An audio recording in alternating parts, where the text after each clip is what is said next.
Hi, இப்போ நம்ம ஸ்டோருக்கு வர கஸ்டமர்ஸ்லாம் நிறைய பேர் கேக்குறாங்க அம்பர்லா கட் தான் வேணும்னு கேக்குறாங்க. அம்பர்லா கட் வந்து உங்களுக்கு பல்கி லுக் கொடுக்கும். பிளஸ் இது ஸ்ட்ரைட் கட் வந்து உங்களுக்கு நீட் அண்ட் கிளீன் லுக் இருக்கும். பிளஸ் அது வந்து இல்லாம லெஸ் வால்யூமா போட்டீங்கன்னா ஸ்லிம்மா தெரிவிங்க. பிளஸ் நம்ம கிட்டயும் ஸ்ட்ரைட் கட் நிறைய இருக்கு, அம்பர்லா கட்ஸும் இருக்கு. பிளஸ் சைஸ்ல எஸ்பெஷலி பிளஸ் சைஸ்ல உங்களுக்காகவே கொண்டு வந்திருக்கோம்.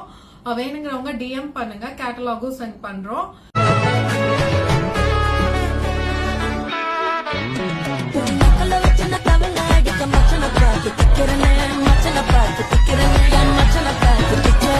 எத்தனை சொப்பனம் உன்னா சேர்த்து ராவ பார்த்து விக்கிறேன், இந்த ராத்திரி பார்த்து விக்கிறேன் சொல்லமானே.